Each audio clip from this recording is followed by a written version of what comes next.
Venus de divers horizons, ils participent à une séance de formation dans le cadre du Festival Malirapu Dogokun, un festival dédié à la musique rap. Tous sous le regard d'Ismaël Doucouré, alias Master Soumi, pour qui, au-delà des festivités, il faut aussi former. Il faut aller un peu vite.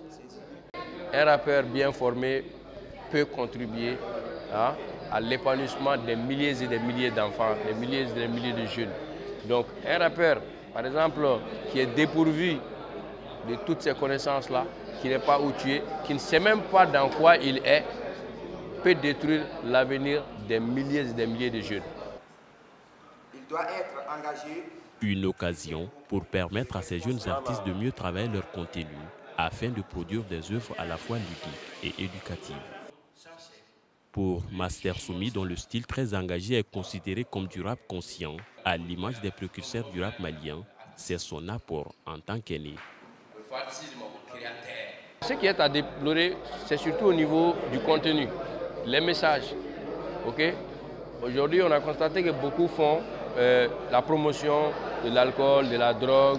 Et même certains font des clips à caractère pornographique. C'est pourquoi beaucoup ont été souvent interpellés par rapport à leur œuvre. Donc nous disons qu'en tant qu'aînés, qu'est-ce qu'on peut faire pour soigner la plaie?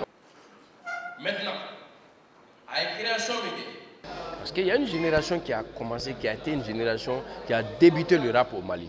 Le tout début du rap au Mali. Ça, je vais parler de la King Massassi, les Pap and Pap et d'autres.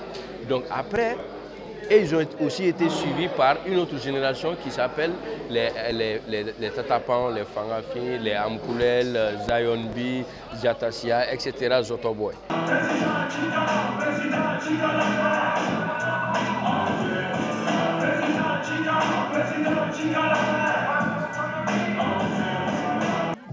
Plus sur le podium, mais encore à la supervision.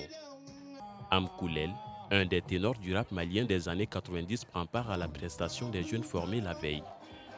Pour lui, l'encadrement est important pour faire carrière dans le rap. Donc c'est ce volet-là qu'il faut développer de plus en plus, parce que le hip-hop c'est un business aussi. Donc c'est le côté business, management, encadrement qui doit être développé. Quand on faisait le hip-hop entre les années 90 jusqu'à, on va dire, 2010-2015, il y a beaucoup d'évolutions, notamment au niveau de la technologie, qui coûte beaucoup moins cher, qui est accessible, et notamment au niveau de l'inspiration, des flows, des artistes et même les producteurs, les beatmakers.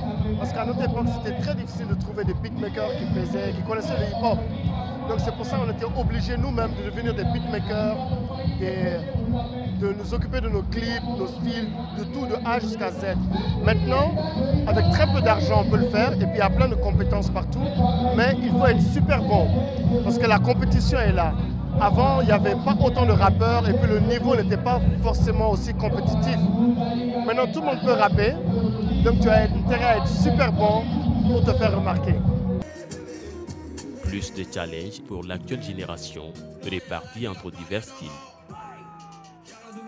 Oh, le rap malien, en 2023, ça rappe de moins en moins. Ça rappe de moins en moins maintenant, c'est beaucoup plus de sons ouverts. Il va falloir que nous, maintenant, on revienne un peu plus. Parce que c'est vrai que nous aussi, on a pris un step back. On va revenir, on va remettre de l'ordre dans tout ça, t'inquiète pas. Malgré des dérives, quelquefois constatées dans certaines œuvres, le rap malien continue de traverser les générations.